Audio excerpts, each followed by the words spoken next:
Hey, everybody. Happy Front Row Friday. It's Marilyn Sherman coming to you from Denver, Colorado. Yes, the home of the world famous Denver Broncos. So every once in a while, I get to speak in a city where I've got famous friends. So today's Front Row Friday.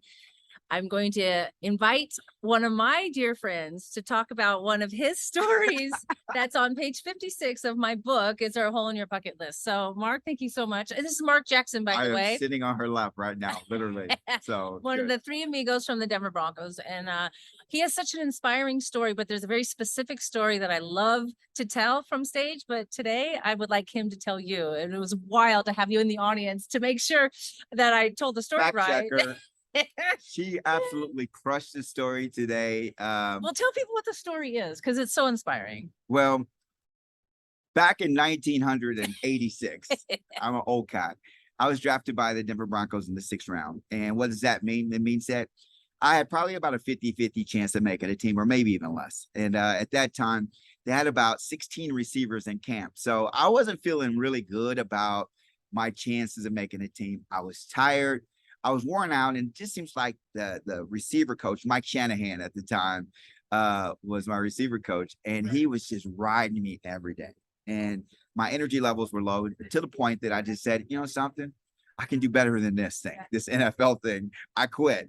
So instead of announcing that, I made this great plan that after the first practice, I was just gonna wait for everybody to go to the evening meetings and then skip town. So And what would happen if you were late for the team meetings? So yeah, we get fined. So if you're late for the team meetings, it's anywhere from $200 to $500. If you missed a meeting, they can fine you up to a game check. Well, at that time, I was a rookie, so I wasn't making any money. I came from Purdue University and was just basically living on fumes at the time. So you took the decision to quit very seriously. Yeah, I was very serious about, I had better things that I could do with my life than play in the NFL. Yeah. So, So what happened? so as I'm making my escape, I had already put some of my bags in the car, but I had this backpack on, and I'm heading to the car, and out of nowhere, this guy screams, "Hey, Jackson, what are you doing?"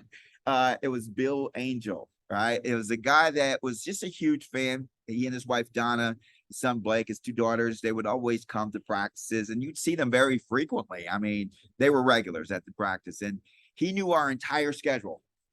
I was really kind of freaked out. He's like, "What are you doing? You're going to be late for Right. evening meetings, right?" And I was Right. like, "How the heck do you know our schedule so well?" But that just shows the degree of fans that there are here in Colorado. And long and short is, after about 10 minutes of just reaming me for like quitting and You can't quit. yeah, there's You're no way Denver I Broncos. would give my right arm to have an opportunity just to have to stand in your shoes, right? Yeah. To be in your place. And Yeah. it's just it was a time for me to reflect of what a blessing it was to even Exactly. have a chance to try out Exactly. and maybe fulfill a childhood dream, whether I felt like I could do it or not.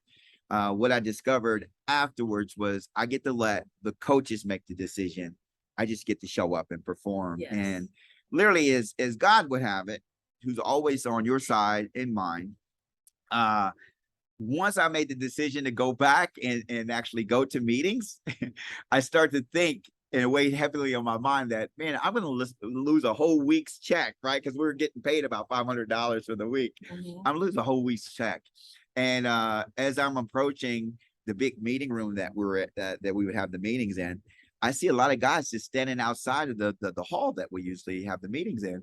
And I was like, "Do you guys get a break already?" Because I wasn't really sure how Right. late I was. Right. And it's like, "Nah, we didn't get a break. We've been out here the whole time. There's some electrical problems, and they can't even get the lights on inside." I love that.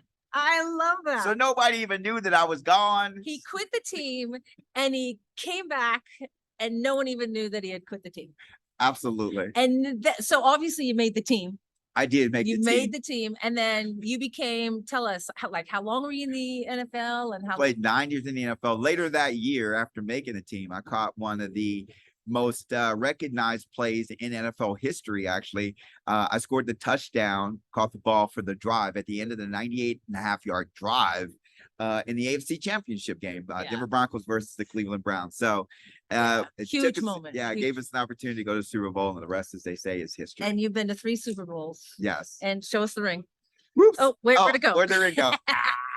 Anyway, I just wanted to share with all of you that even professional football players, I mean, talk about the top of your game, have doubts and have insecurities of their own talent. And what I love what you just said is, even though you had fear and doubt, you made a decision, thanks to Mr. Angel in the parking lot, Yes. that why not let the coaches decide if you're going to make the team. Let go of your, because if you've already decided that you're not good enough, chances are you're not going to be good enough.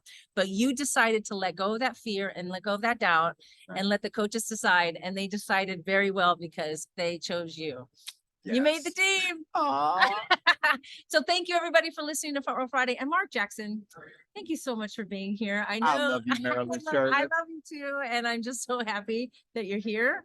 And what a blessing it is to have remained friends with you for so long. So Make sure you reserve your seat. Where? In the front row.